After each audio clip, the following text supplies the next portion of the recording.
सहना भवतु सहनौ भुनक्तु सह वीर्यं करवावहै तेजस्विनावधीतमस्तु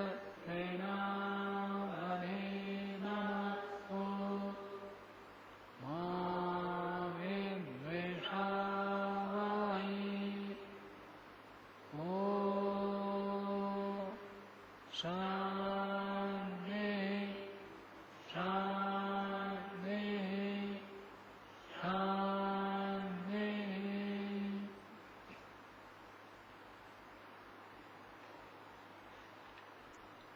वेदांत दर्शन की 50वीं कक्षा है। वेदांत दर्शन में द्वितीय अध्याय का द्वितीय पाद पढ़ रहे हैं। कल हमने 15वें सूत्र तक देखा था, आज 16वें सूत्र से पढ़ेंगे। हमें परमाणु कारणवाद के ऊपर चर्चा कर रहे हैं। ये 11वें सूत्र से ये प्रकरण चला था। परमाणु स्वतंत्र रूप से जगत का कारण नहीं हो सकते। परमाणु का अर्थ होता है ये 5 महाभूतों के जो परमाणु हैं, इनको मानकर यह पक्ष उठाया, क्या ये परमाणु स्वतः जगत रचना करने में समर्थ है? तो उसके ऊपर चर्चा करते हुए कहे परमाणु स्वयं नहीं कर सकते। और परमाणु में रूपादि गुण है, रूपादि गुण होने से ये परमाणु अनित्य है, मतलब ये स्वयं किसी से उत्पन्न हुए हैं, तो ये स्वयं रचयिता नहीं हो सकते। ऐसे यहाँ पर वर्णन किया। आगे 16वां सूत्र पढ़ेंगे। उसमें भूमिका देखिए, पृष्ठ संख्या 118।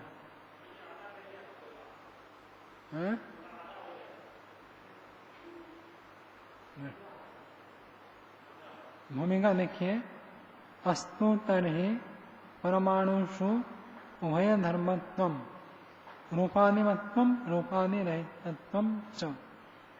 तो एक व्यक्ति कह रहा है कि परमाणु में दोनों धर्म हम माने। कैसा धर्म है कि रूपादि वाले भी है और रूपादि रहित भी है। तो ये इस प्रकार की कल्पना है, कभी तो ये रूप वाले होते हैं और कभी ये रूप रहित होते हैं। रूपादि वाले जब संसार को बनाना है तब रूपादि वाले हो जाते हैं, और जब संसार को बनाना नहीं है उस समय रूप रहित है परमाणु। ऐसी कल्पना करें, ऐसे यदि माने कि दोनों धर्म उसमें विद्यमान है। पृथक पृथक अवस्थायाम तो रूपादि रहता परमाणवः, अलग अलग अवस्था में तो ये रूपादि रहित परमाणु होते हैं। कभी रूप युक्त है, कभी रूप रहित है। परमाणुओं के बारे में ऐसी कल्पना कर रहे हैं। सम्मेलने परस्पर संगतो रूपानि बनता और परस्परम संगत्य रूपानिकम व्यंजयन्ति। कहते जब सम्मेलन होता है, इन परमाणुओं का परस्पर मेलन होता है, संयोग होता है, तब तो परस्पर के संगति से ये रूपादि वाले होते हैं। और परस्परम संगत्य एक दूसरे से मिलकर के रूपादि को प्रकट करते हैं। अकेले अकेले जब परमाणु होते हैं तो रूप रहित है, और जब ये मिल जाते हैं तो रूप से युक्त हो जाते हैं। यथा ही महती कृष्ण भूमिका गाने तोलक परिमाण प्रसारिता कार्पाश अंशव रूपादि रहता एवं भवंती। कहते जैसे ये हमारा बड़ा हॉल है, विशाल भवन था, इससे भी बड़ा। कहते बहुत बड़ा विशाल भवन है और उसमें से 1 तोला, 1 तोला मतलब कितने ग्राम होता है? 10-12 ग्राम होता है। तो 10-12 ग्राम रुई को लेकर पूरे में बिछाएंगे तो बहुत सूक्ष्म हो जाएंगे, दिखेगा ही नहीं आपको। तो और जब उनको सब इकट्ठा कर देंगे तो दिख जाता है। जब फैले हुए रहते हैं दिखते नहीं। ये बात कह रहे हैं। महती कृष्ण भूमिका आगारे, बड़ा काले रंग का कोई भवन है और उसमें 1 तोला परिमाण से कार्पास अंशभाव प्रसारिता, कार्पास कहते हैं रुई को, रुई के कणों को फैला दिया। तो रूपादि रहता एवं भवन थी, तो इतना बड़ा भवन है, उसमें 1 तोला रुई फैलाएंगे तो दिखेगा ही नहीं। परंतु यदा सम्मार्जन्य खलु एकत्रीक्रियन्ते तदा ते परस्परम संगत्य रूपानि मंतो भवन्ति। लेकिन जब सम्मार्जन्य झाड़ू लगाकर झाड़ू से एकत्रित क्रियन्ते, उन सबको इकट्ठा कर देते हैं, तदा ते परस्परम संगत्य, तब वो सब परस्पर को इकट्ठे होकर रूपादि हो जाते हैं। तो छोटे छोटे कण है, अलग अलग बिखर जाए तो दिखेंगे नहीं, और सबको इकट्ठा कर देंगे तो दिख जाते हैं। यदि ही अंशवा श्वेता स्युः तदा संगत्य श्वेतत्वे व्यज्यन्ते, अपि पीता अंशवा स्युः तदा पीतत्वे व्यज्यन्ते। यदि वो रुई के कण सफेद होंगे तो जब इकट्ठे करेंगे सफेद दिखते हैं, और पीले रंग के हो तो पीला दिखते। तदवत् उभय धर्मत्वम परमाणुषु भवतु, दोनों धर्म परमाणु में होवे, न विपर्य दोष प्रसज्यते, इसमें कोई दोष नहीं आएगा। दोनों धर्म कौन से चंद्रदेव ने परमाणु में दोनों धर्म मानो, ऐसे एक व्यक्ति सुझाव दे रहा है। कौन से 2 धर्म, कौन से?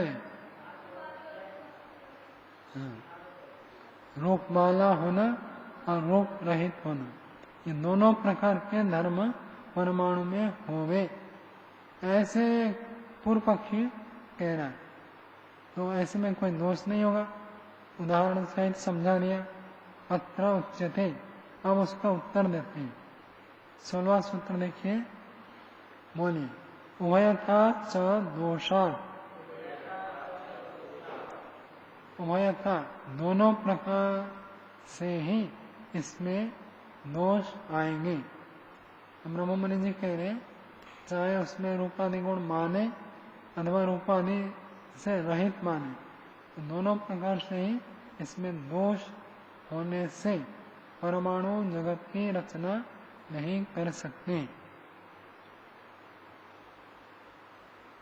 भाष्य देखिए, उभयथा च दोषात्, उभय धर्मत्वं च परमाणुषु दोषात् हेतु न सम्यक।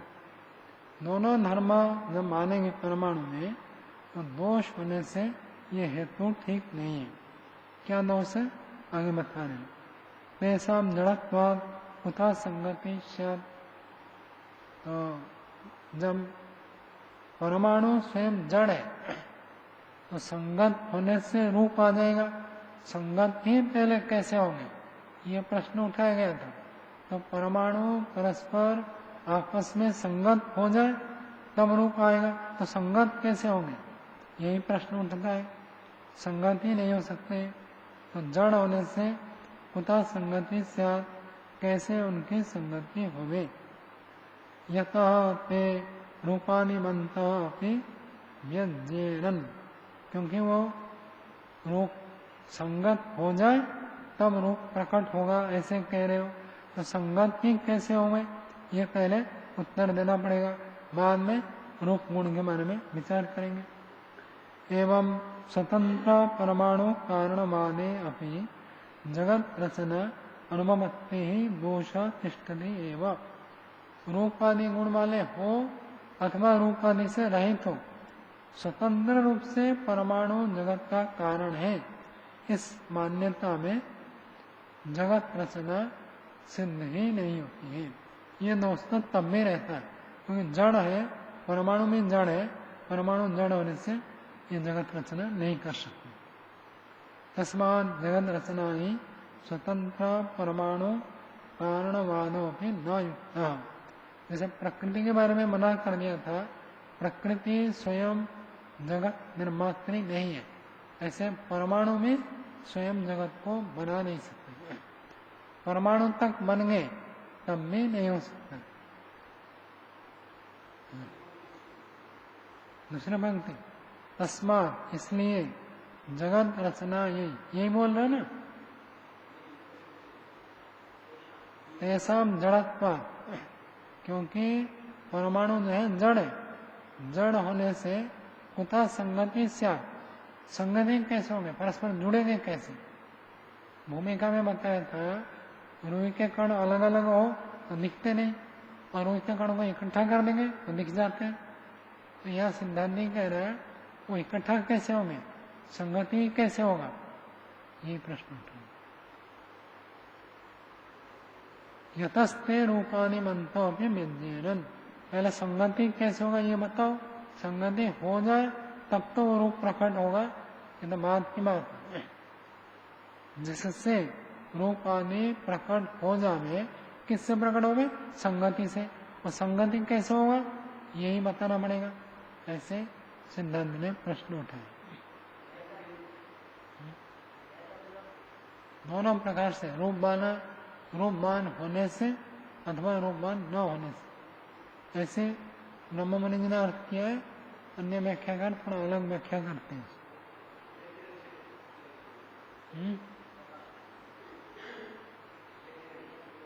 यज्ञरन प्रकट हो गए,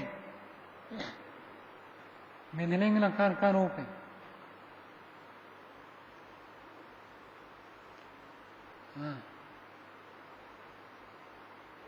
जी ओम।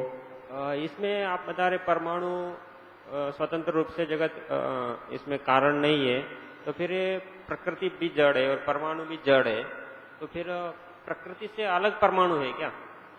प्रकृति से बने हुए हैं। प्रकृति तो हो गया मूल उपादान है। प्रकृति से बहुत सारी चीजें बनते बनते अंत में ये परमाणु बनते। तो परमाणु बनते समय प्रकृति से ये बहुत स्थूल है। प्रकृति से 1, 2, 3, 4 स्टेप निर्माण होता है, उसके बाद ये परमाणु बनते हैं।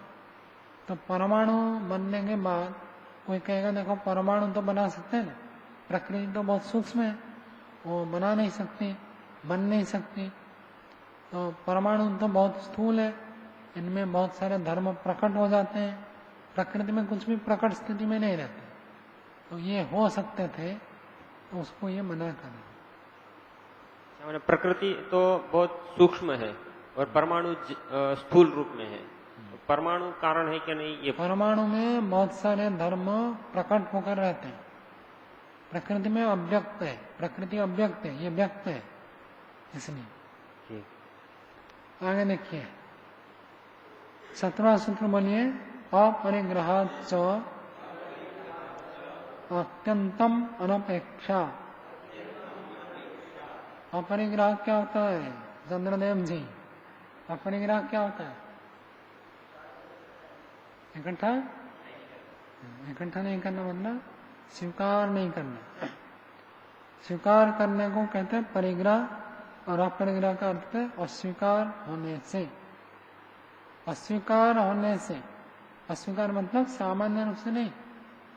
जो ऋषि मुनि है, वेद के विद्वान है, वो लोग परमाणु कारणवाद को स्वीकार नहीं करते। परमाणु अपने आप जगत बनाने, इस मान्यता को हमारे ऋषि मुनि वैदिक विद्वान स्वीकार नहीं करते। इसलिए अत्यंतम अनपेक्षा, इसको तो अत्यंत पूर्ण रूप से छोड़ देना चाहिए। जो ऋषि लोग मानते हैं वही हमारे लिए प्रामाणिक है। जिसको ऋषि लोग नहीं मानते वो प्रामाणिक नहीं है। तो ऋषि लोगों ने जिसको माना नहीं वो अप्रामाणिक है, इसलिए इसको अत्यंत उपेक्षा करनी चाहिए।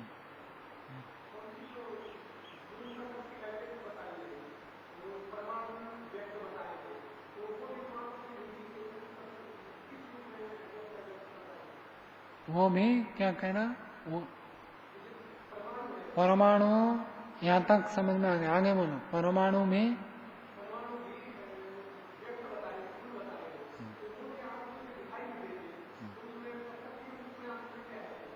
अंतर है। प्रकृति में शब्द स्पर्श रूप रस गंध कुछ नहीं होता, इनमें आ जाते हैं।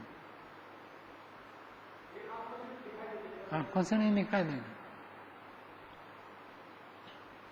तो अपरिग्रह का अर्थ हो गया शिष्ट व्यक्तियों के द्वारा, ऋषियों के द्वारा, वैदिक विद्वानों के द्वारा स्वीकार न होने से अत्यंतम अनपेक्षा इस परमाणु कारणवाद को पूरी तरह छोड़ देना चाहिए, उपेक्षा करनी चाहिए। तो ऋषि हमारे लिए प्रमाण है। हर आदमी कुछ ना कुछ बोलेगा तो हर बात को स्वीकार नहीं करे। कौन सी बात को स्वीकार करे? ये तो जो ऋषि लोग मानते हैं उसी को मानना चाहिए। जो आप्त पुरुष है उनको ही मानना चाहिए, अनाप्त मान्यता को ग्रहण नहीं करना चाहिए। जीवन में भी ऐसे ही देखना, ऋषि लोग क्या कहते हैं, ऐसी स्थिति में क्या करना है, ऋषियों का निर्देश क्या है देखो और उसी हिसाब से करना है। ये तो सृष्टि उत्पत्ति के बारे में बताते हैं, लेकिन एक जीवन के लिए भी शिक्षा है। स्वामी जी, इसमें आपने लिखवाया कि वैदिक ऋषियों के द्वारा ना मान्य होने से, ठीक है। तो जो ये वैदिक ऋषि हैं तो ये कहता है कि इससे निकलता है कि ऋषि वैदिक भी होते हैं और अवैदिक भी होते हैं। अच्छा, तो ठीक है, होने से क्या दिक्कत है आपको बोलो।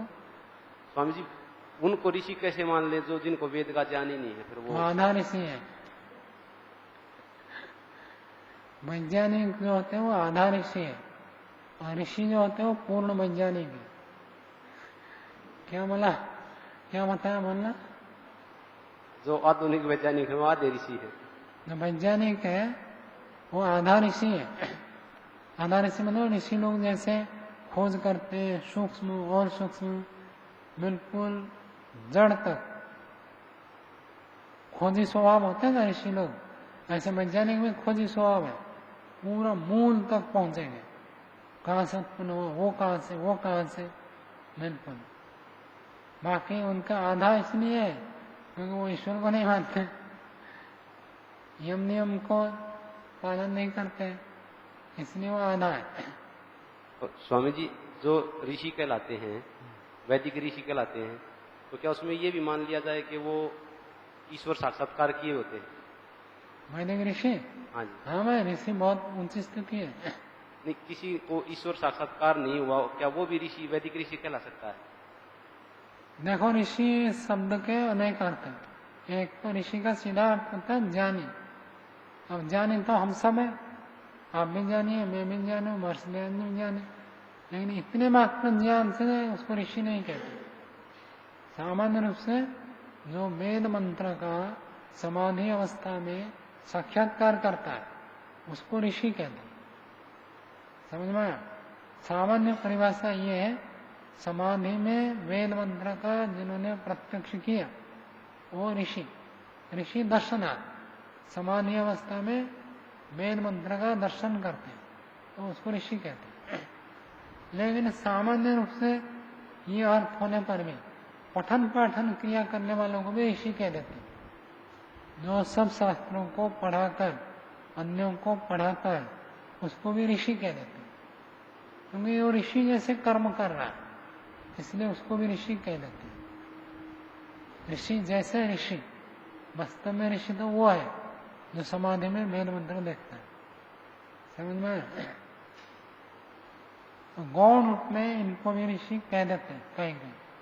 प्रमाण महर्षि दयानंद जी ने ऋग्वेदादि भाष्य भूमिका में लिखा, जो सब शास्त्रों को पढ़कर पढ़ाने का कर्म करता है वो ऋषि कर्म कहला। ऋषि एक धातु है। कैसे है? अब हाथ से ऋषि शब्द कैसे? हाँ, ये आप बताओ। अपरिग्रह, अब जो व्यक्ति परमाणु कारणवाद को मानता है वो भी तो ब्रह्म को स्वीकार नहीं करता। कुछ वो स्वीकार नहीं करता, कुछ ये लोग स्वीकार नहीं करते, तो कौन से को लेंगे हम?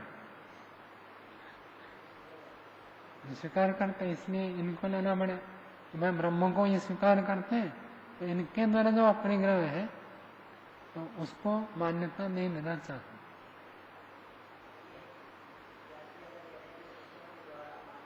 माइक चल रहा है, खाली पकड़ रखा है।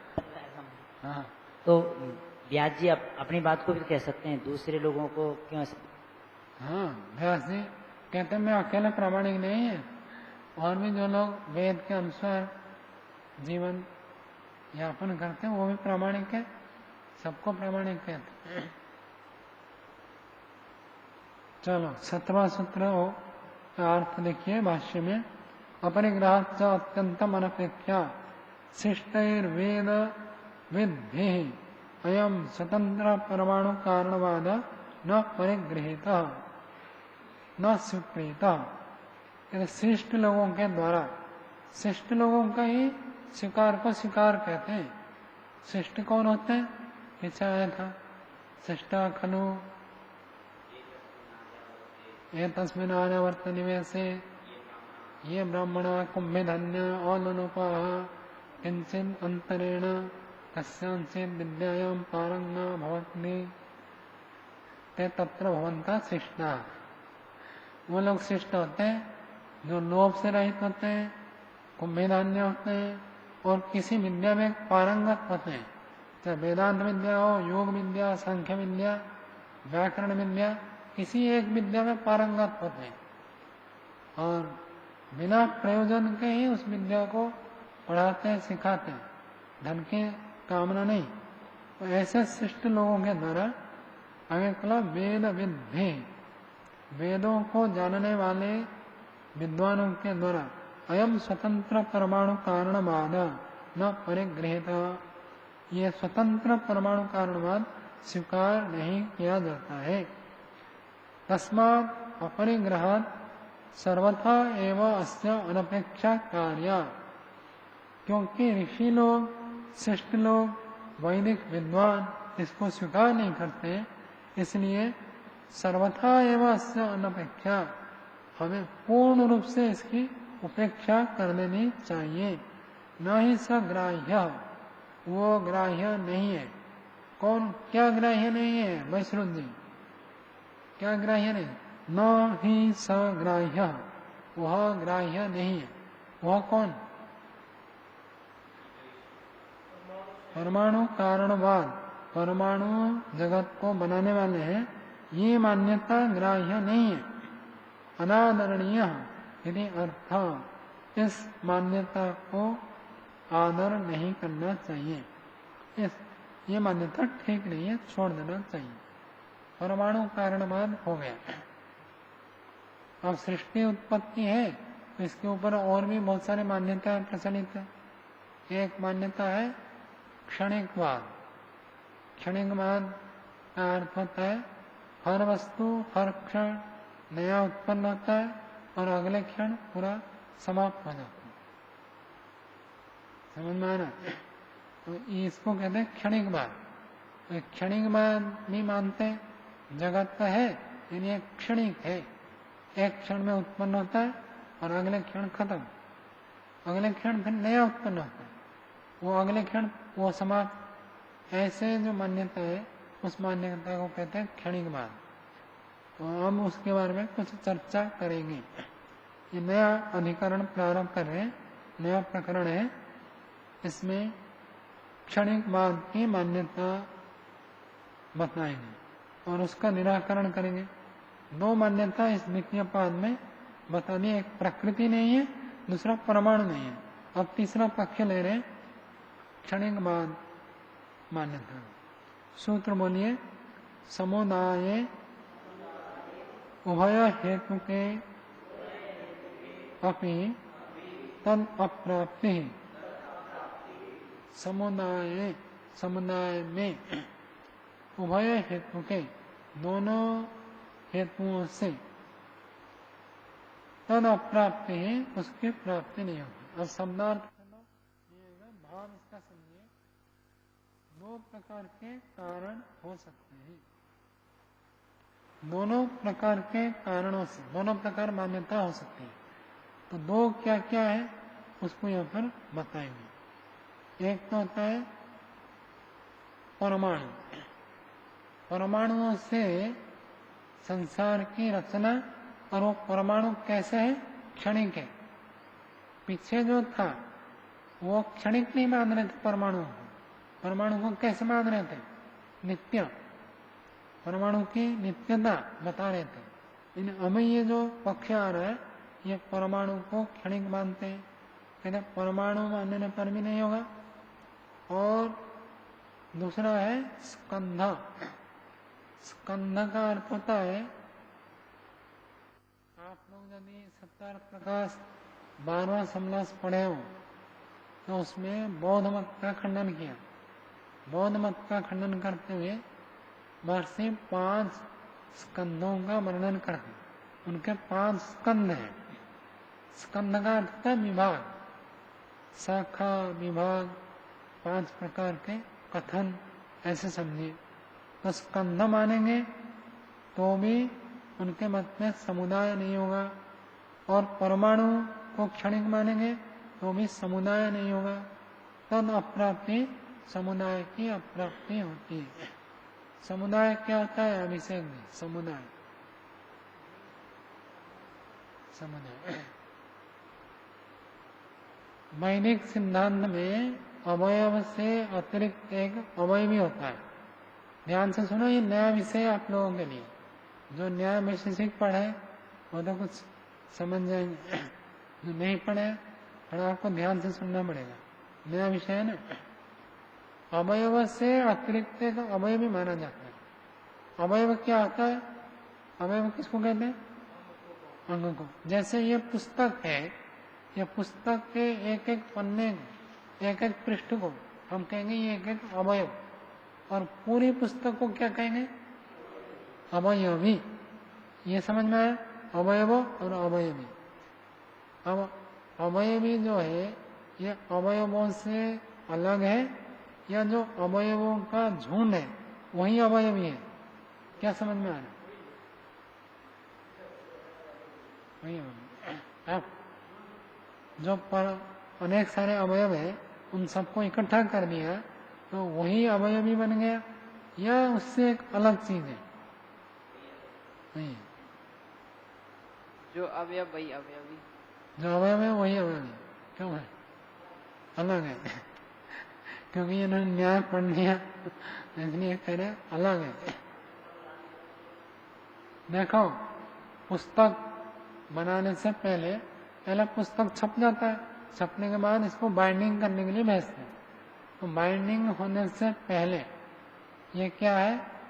पन्नों का झुंड है। जब इसको बाइंडिंग करनी है, ये सब चिपक गए तो इनको खाली पन्ने नहीं कह सकते आप, पन्नों से कोई अतिरिक्त चीज है। क्या है? पुस्तक। जब पन्नों को एक के ऊपर दूसरा रखे, एक एक पृष्ठ को अलग अलग सजा कर रखे, उसको अवयवी नहीं कहेंगे, केवल अवयव है। समझ में आ रहा? नहीं आ रहा? ईंट का उदाहरण दे देता हूँ। आपने 1000, यही वही एक ही बात है, 1000 ईंटों को रखा, 10 ईंट रखा, उसके ऊपर 10, उसके ऊपर 10, उसके ऊपर 10, ऐसे 100 ईंटों को आपने रख दिया। तो 1000 ईंट तो अभी भी है, लेकिन एक ईंट को खींचेंगे तो एक ही ईंट निकल जाएगी। लेकिन जब उसमें सीमेंट चिपका देंगे वो पूरा मिलकर एक दीवार बन गया। जब केवल ईंटों को रखते हैं उसको आप दीवार नहीं कहेंगे, दीवार अलग चीज है और ईंटों का ढेर अलग चीज है।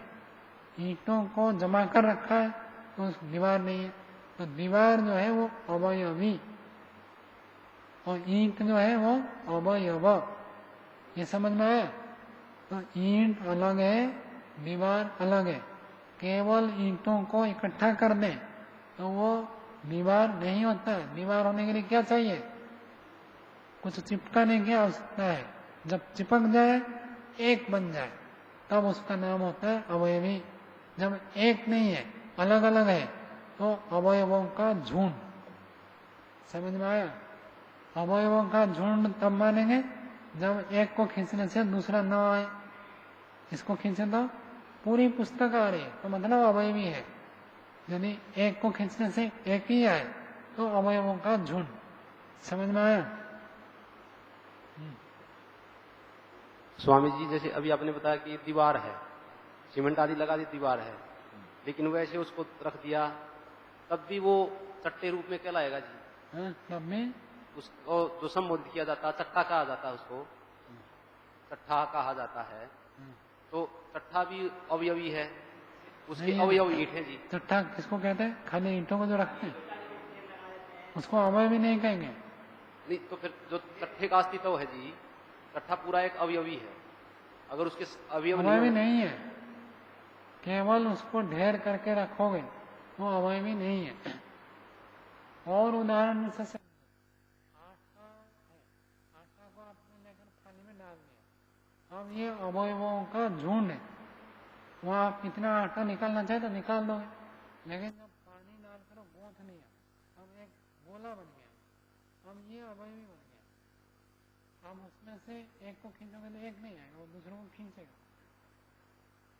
तो जब जुड़ जाते हैं सारे तो अवयवी बनता है, जब तक जुड़े नहीं है तब तक अवयवों का झुंड है।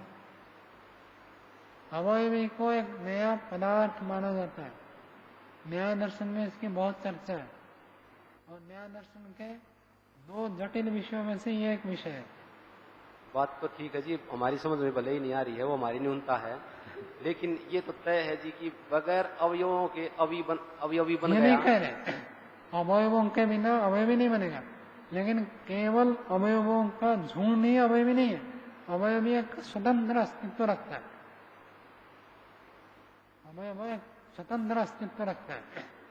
ये देखो, और उदाहरण देता हूँ, कोई नया विषय है ना अपने, ये टेबल है, अब ये लकड़ी जितने हैं, कल्पना करो इसमें 10 लकड़ियां जुड़ी हुई है, आगे पीछे साइड में दाएं में जुड़े हुए।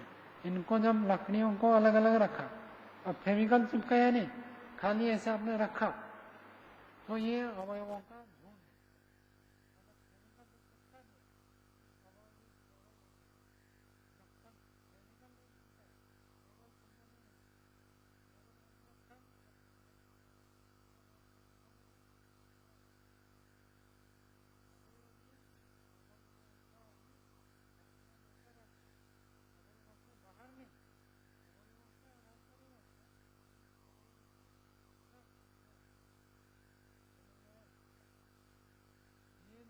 सिद्धांत ये वैदिक सिद्धांत, शरीर हमारा जो है केवल झुंड नहीं है, झुंड के साथ एक जुड़ा हुआ है, चिपका हुआ है, हाथ को खींचने से पूरा ही शरीर आ जाएगा, ये अवयवी है। केवल यदि अवयव होगा तो एक को खींचने से दूसरा नहीं आएगा। जैसे खिलौना में होता है ना, वो बच्चे जो जोड़ते हैं, एक हाथ को इधर से जोड़ देंगे, खिलौना में प्लास्टिक में एक हाथ इधर से जोड़ देंगे, एक इधर से जोड़ देंगे, सिर को इधर से, अब उसके एक भाग को खींचोगे तो एक भाग निकल जाएगा, वो अवयवी नहीं। लेकिन यदि सभी अवयवों को आप फेविकल से चिपका दिया, अब एक को खींचने से पूरा आएगा, तब वो अवयवी बन गया।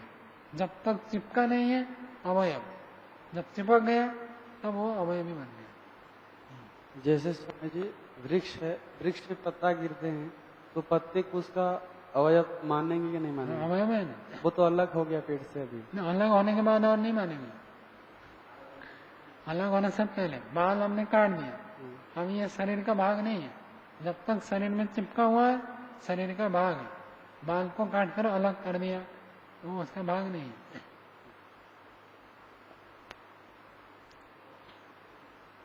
चलो, अब अवयवी की सत्ता वैदिक दर्शनों में स्वीकार है कि अवयवी एक स्वतंत्र पदार्थ है, जिसका हम व्यवहार करते हैं।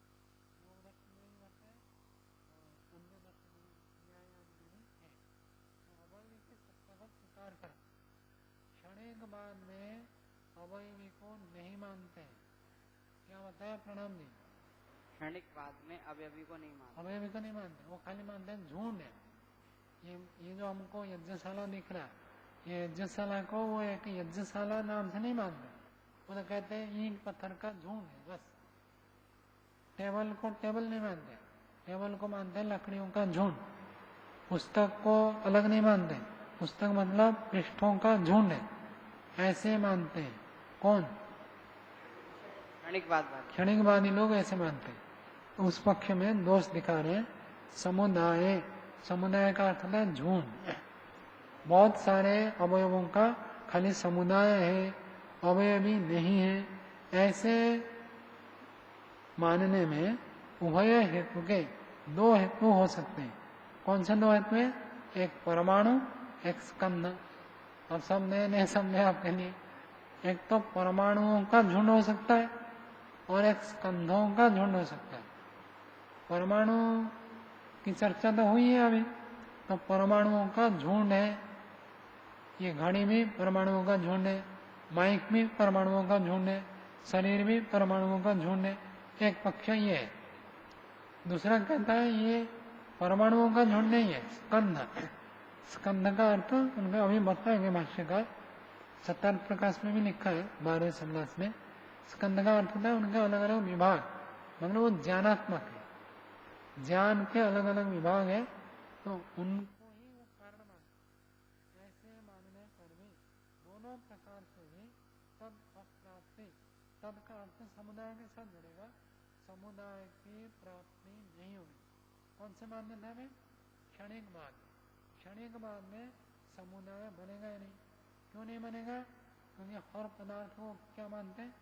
एक क्षण के लिए। हर पदार्थ एक क्षण के लिए रहता है, अगले क्षण समाप्त हो जाता है। तो इस मान्यता में समुदाय बनेगा तब जब वो कोई स्थिर हो। तो स्थिरता ही नहीं है तो समुदाय कैसे होगा? ये पक्ष शुरू हो रहा है। चलो बहुत कुछ तो बता दिया, थोड़ा और देखो भाष्य में स्पष्ट हो जाएगा। फिर भी समझ में नहीं आए तो पूछ सकते हैं। भाष्य देखिए, समुदाय उभय हेतु के अपि क्षणिकवादिनां मते जगद इदं न परमाणूनां कार्यं किंतु बाह्यम आध्यात्मिकं च भूत भौतिकं चित्ताचैतं च दृश्यम जगत नामना यद अन्यैरुच्यते तत् खलु समुदाय मात्रम। समुदाय मात्रम को पकड़ो। तो पूर्व पक्षी क्षणिकवादी मानते हैं ये समुदाय मात्र है, झुंड मात्र है।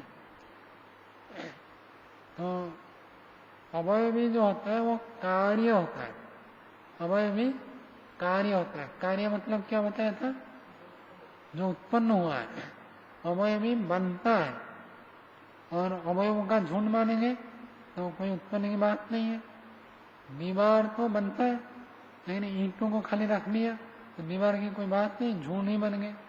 तो वो क्षणिकवाद वाले कार्यों को नहीं मानते हैं, अवयवी को नहीं मानते, मतलब कार्यों को नहीं मानते। कोई पदार्थ नया बन गया वो मानते ही नहीं, क्योंकि नया मानेंगे तो अवयवी को मानना पड़ेगा। कागजों के पृष्ठों से पुस्तक बन गया, पुस्तक बन गई मानेंगे तो पुस्तक को एक अवयवी मानना पड़ेगा, अवयवी को मानते नहीं। तो इसलिए किसी कार्य को नहीं मानते। क्या मानते हैं? केवल झुंड, अवयवों का झुंड है, अवयवों का ढेर है। जैसे धूल हम कहीं इकट्ठा कर दिए तो धूल का जैसे ढेर बन गया, ये हर पदार्थ है, ऐसे परमाणुओं का ढेर मानते हैं।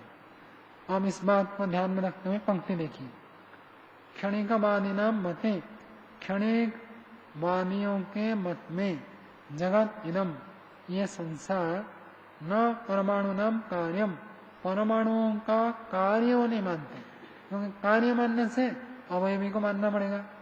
किंतु बाह्यम आध्यात्मिकम च भूत भौतिकम चित्त चैतम च, बाह्य और आध्यात्मिक। बाह्य का अर्थ होता है बाहर, और आध्यात्मिक का अर्थ होता है अपने से जो जुड़ा हुआ। दो प्रकार के जगत है, एक बाह्य जगत और एक आध्यात्मिक जगत। बाह्य जगत इसी को आगे खोल रहे हैं, भले आप बराबर लगा देना। बाह्य आध्यात्मिकम च, बाह्य को खोल दिया भूत भौतिकम, बाहर के जगत में भूत भौतिकम। भूत भौतिक क्या अर्थ होगा राजेश जी? भूत भौतिक मतलब 5 महाभूत और 5 महाभूत से बने हुए पदार्थ, इनको कहेंगे भूत भौतिकम। और दूसरी बात कह रहे चित्त चैतम च, चित्त हो गया, चित्त को तो आप जानते हैं सर, मन जो है हमारा अंतःकरण है। चित्त और चैतम, चित्त में उत्पन्न होने वाले ज्ञान आदि है, उनको चैतम कहेंगे। ये आध्यात्मिक जगत हो गया। जगत दो प्रकार, बाहर और अंदर। तो बाहर का हो गया भूत भौतिक, अंदर का हो गया चित्त चैतन्य च। दृश्यम, ये दृश्य जगत है। जगत नामना यद अन्य रुच्यते, ये दृश्य जगत है। ये दृश्य है। जगत नामना यद अन्य रुच्यते, जगत नाम से अन्यों के द्वारा कहा जाता है। अन्य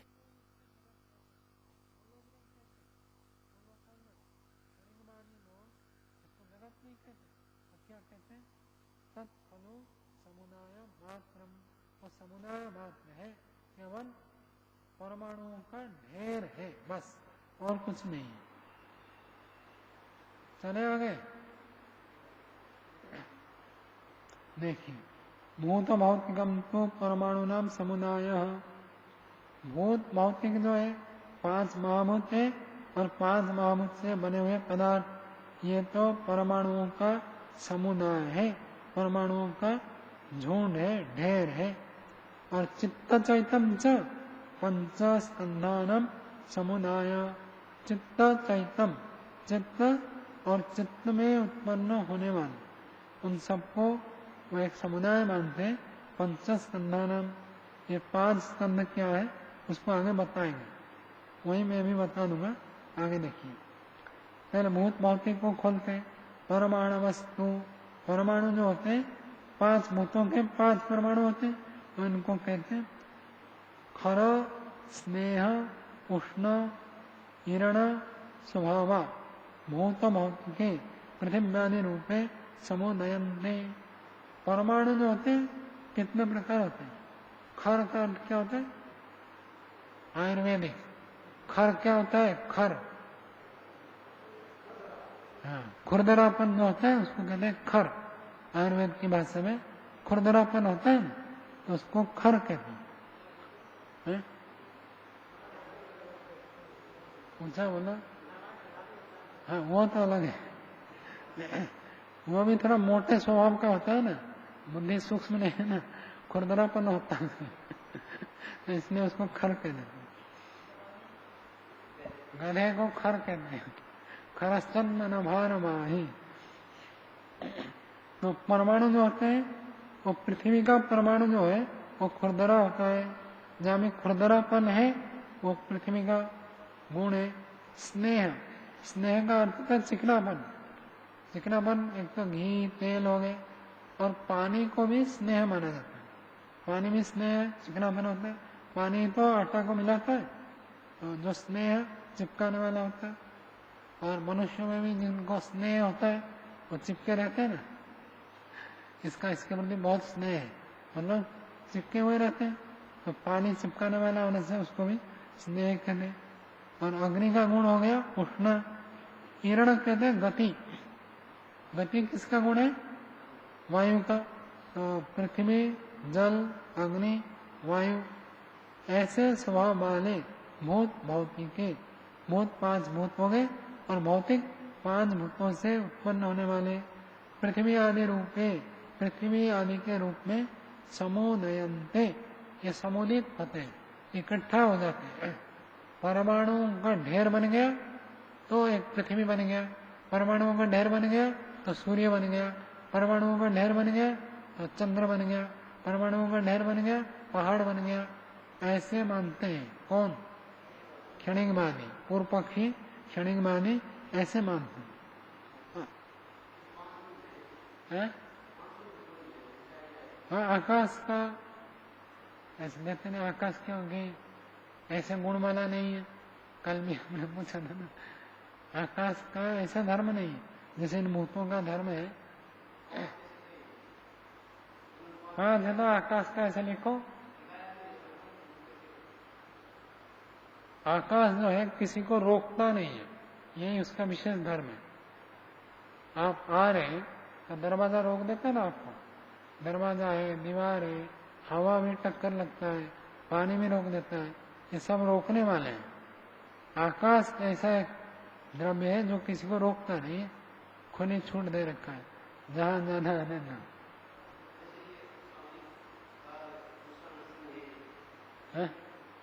हर, उष्ण, स्नेह आदि जो ये बताए हैं, ये एक ही शब्द में फिर उसका क्या लेंगे जी, आकाश का? आकाश का वही तो कह रहा हूं, अनाष्टम, वो अवष्टम्भ नहीं करता, रोकता नहीं किसी को। न्याय दर्शन में बताया, क्या है शब्द भी याद नहीं आ रहा।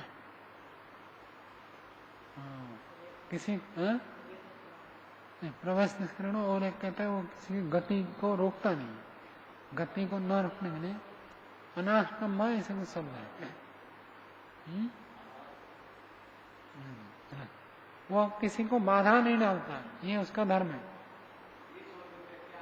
बता दूंगा आपको, अभी स्मरण नहीं आ रहा, बता दूंगा। सूत्र सिद्धांति का है, सूत्रकार कह रहे हैं आपके मत में तो समुदाय बनेगा ही नहीं। समुदाय कैसे कैसे बनता है वो उसके मत को दिखा रहे हैं कि ऐसे परमाणुओं का समुदाय होता है।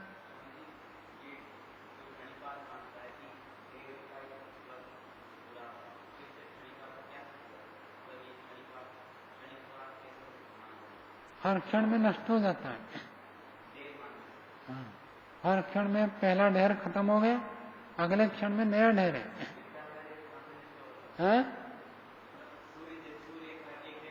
यही तो बात है, यदि आप सूर्य मानोगे तब तो अवयवी हो गया, नष्ट नहीं होगा, इसलिए वो अवयवी को मानता ही नहीं।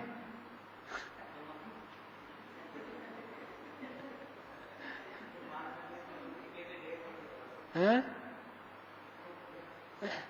जैसे ईंटों का एक ढेर लगा हुआ है, तो उसमें से एक ईंट निकाल दे तो पता नहीं चलेगा।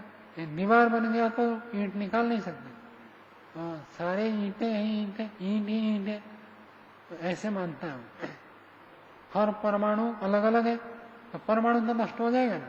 अवयवी मानोगे तो नष्ट नहीं होगा, अवयवी मानता ही नहीं। सूर्य को सूर्य नहीं मानता, वो कहता है परमाणुओं का एक झुंड है, आप उसको सूर्य कहते हो, वो नहीं मानता। वो लिखा है ना, देखो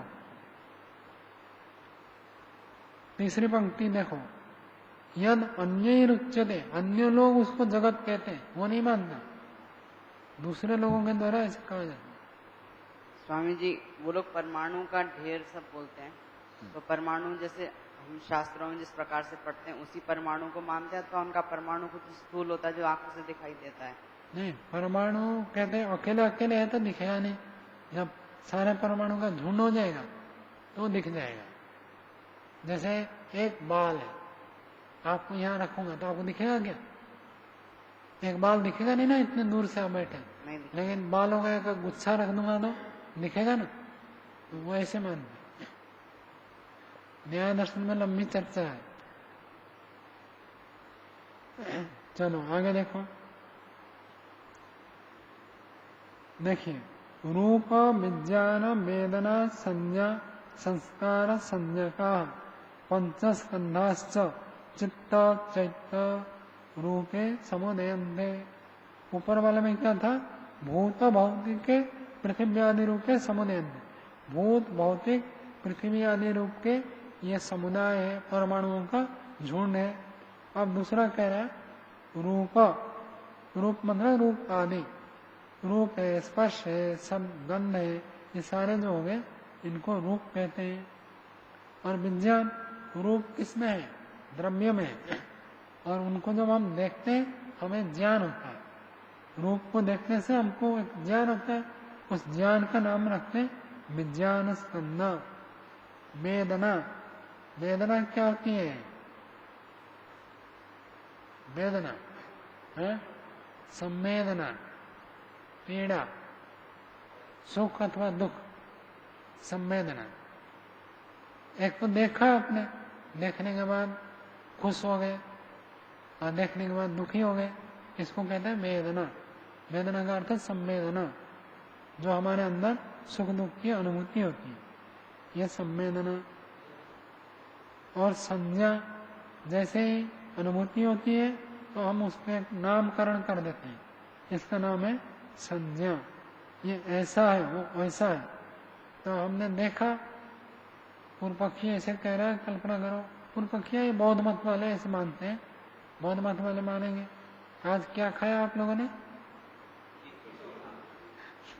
जो भी खाया तो उसको आपने देखा, खाया और उसका क्या ना नाम रख दिया, इसको इस नाम से कहेंगे, संज्ञा रखनी।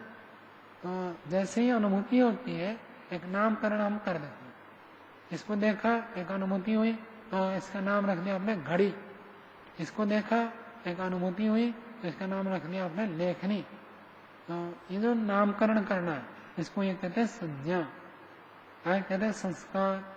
जैसे ही वेदना होगी संस्कार पड़ेगा। वेदना का क्या बताया था? संवेदना। सुख दुख, सुख दुख होते ही सुख हो तो सुख का संस्कार, दुख हो तो दुख का संस्कार पड़ता है। ये संस्कार में एक स्कंध है। संज्ञा का नाम का 5 चीजें हो गई, रूप, विज्ञान, वेदना, संज्ञा, संस्कार। संज्ञा का ऐसे 5 नाम वाले पंचस्कंधा, उनके 5 स्कंध होते हैं। 5 स्कंध का अर्थ 5 विभाग, 5 शाखा, 5 उनके अंग्रेजी में जिसको कहते हैं विंग, 5 विंग है।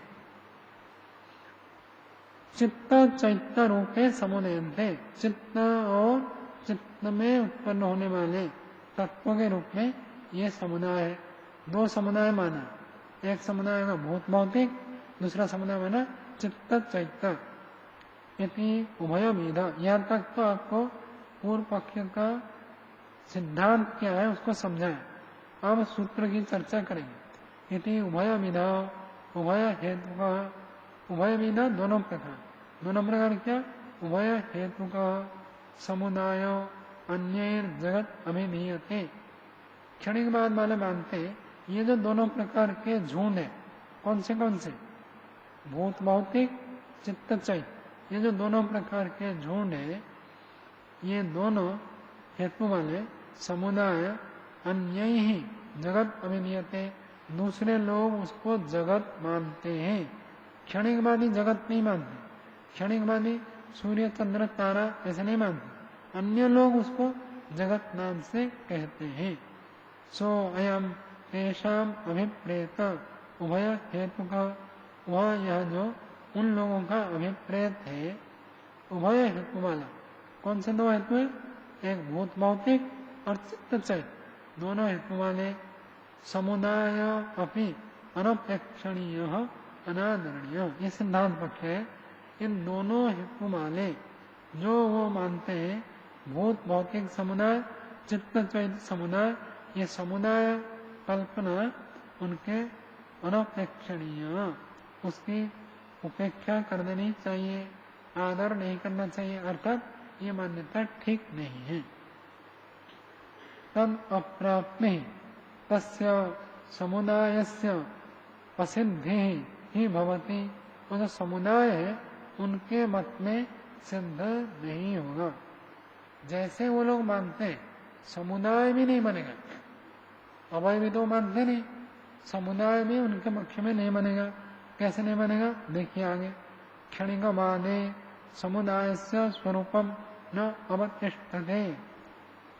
क्षणिकवाद मान्यता में समुदाय का जो स्वरूप है, बहुत सारे परमाणुओं का झुंड बन जाए, ये स्वरूप टिकेगा ही नहीं है।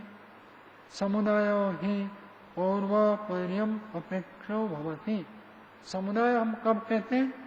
जब आगे पीछे होता है तब समुदाय कहते हैं। मतलब अब हम कहेंगे यह धूल का ढेर है, तो कब कहेंगे? इसके पहले क्षण में वो ऐसे ही था और अगले क्षण में ऐसे ही रहेगा, तब तो हम कहते हैं ये ढेर है। ढेर बनने के लिए भी उसके पहले क्षण और आगामी क्षण में उसकी सत्ता होनी चाहिए, तभी हम कह सकते हैं। समुदाय ही पौर्वापर्यम अपेक्ष्य भवति। पूर्व और अपर की अपेक्षा से समुदाय बनता है। यदा ही पूर्व परमाणु स्कंधो वा, यदि पूर्व का चाहे वो परमाणु माने या स्कंध माने, दोनों को वो क्षणिक मानते हैं।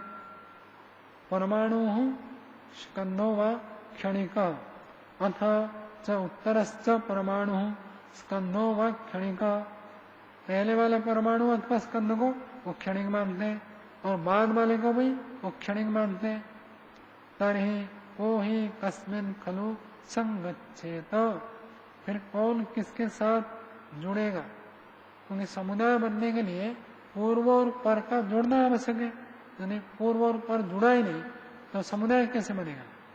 एकस्मिन क्षणे पूर्व उत्तरयो हो अनवस्थान, एक क्षण में पहले वाला का और बाद वाले का स्थिरता नहीं होती, प्राप्ति नहीं होती।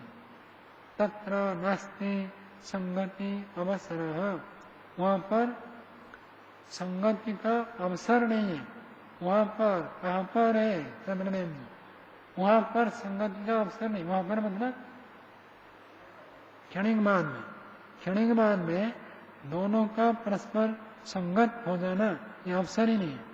समुदाय न केवलम केवलस्य एकस्य भवति, समुदाय मतलब बहुत सारे होते हैं, एक को लेकर समुदाय नहीं कर सकते। किंतु द्वयो संगति रेव समुदाय, दो को लाकर जोड़ेंगे तो समुदाय बनेगा। और दो को जब जोड़ने लाएंगे तो लाते लाते एक क्षण में क्या हो जाएगा? खत्म हो जाएगा। जब खत्म हो जाएगा तो समुदाय नहीं बनेगा। समुदाय समझ में आया प्रदीप जी? आया कुछ समझ में या नहीं? है? समुदाय बनेगा कब?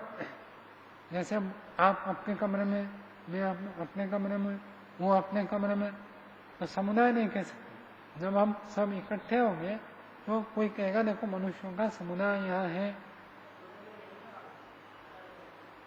अलग अलग है फिर भी एकत्रित तो होना पड़ेगा ना। सब बिखरे बिखरे है तो समुदाय किसका?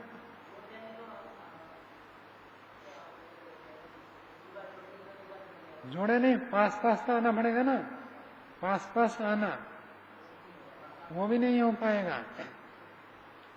तो कुछ रेत आपके गुरुकुल परिसर में है, कुछ विशाल भवन में है, कुछ कार्यालय के पास है, तो उसको थोड़ी कहेंगे इनका सबका समुदाय है।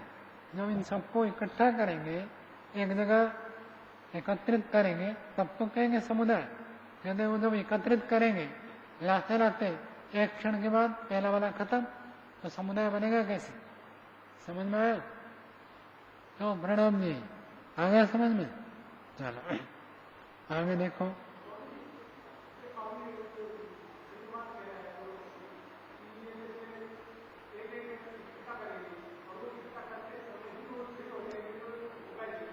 हाँ,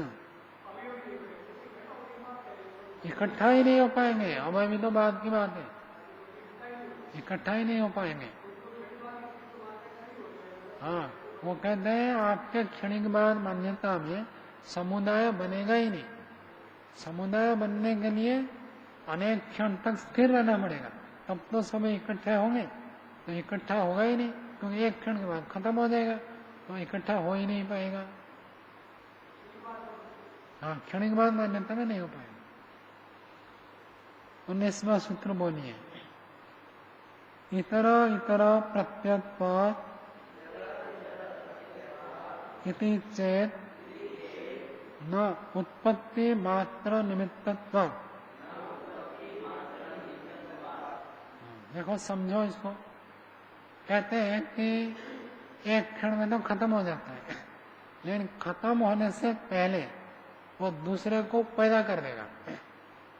एक परमाणु नष्ट हो जाएगा और वो परमाणु एक क्षण में नष्ट हो जाएगा, लेकिन वो नष्ट होने से पहले दूसरे परमाणु को पैदा कर देगा। तभी तो ये टिका हुआ है। जगत को ऐसे ही मानते हैं। जितने भी सारे परमाणु हैं, एक परमाणु एक क्षण में नष्ट हो जाता है, अगला परमाणु नया उत्पन्न होता है, वो फिर एक क्षण में नष्ट हो जाएगा, अगला परमाणु नया उत्पन्न होता है। ऐसे होकर ये जगत है, ऐसे मानते हैं क्षणिक बाद। तो ये कह रहे हैं, सूत्र देखिए, इतर इतर प्रत्ययत्व, प्रत्यय का अर्थ कारण। तो एक दूसरे का कारण होने से जो आप आक्षेप लगा रहे हैं कि परमाणु तो एक क्षण में नष्ट हो जाएगा, तो इकट्ठा कैसे होगा? क्योंकि नष्ट होने से पहले वो दूसरे को पैदा कर देगा, वो नष्ट होगा, तीसरा पैदा हो जाएगा। यानी एक दूसरे का ऐसे कारण होने से समुदाय हो जाएगा, ऐसे यदि कोई कहे तो कहते ये मान्यता ठीक नहीं है। यानी उत्पत्ति मात्र निमित्तत्वात् वो केवल एक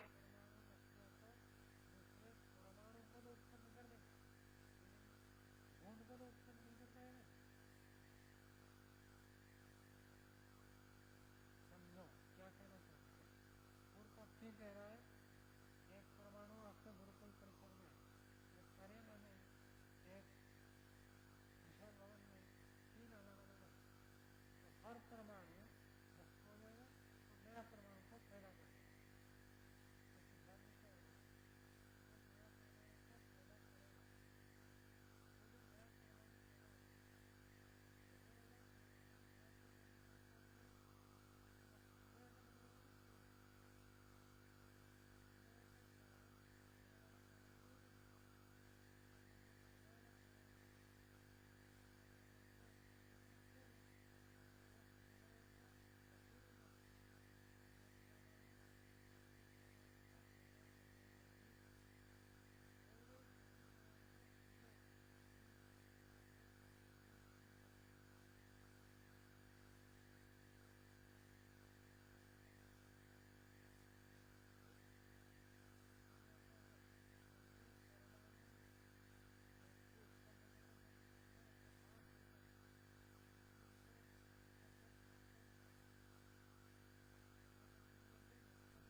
और चित्त क्या होगा? एकाग्र, समाधिस्थ। क्षणिकवाद की मान्यता का वहां खंडन किया है।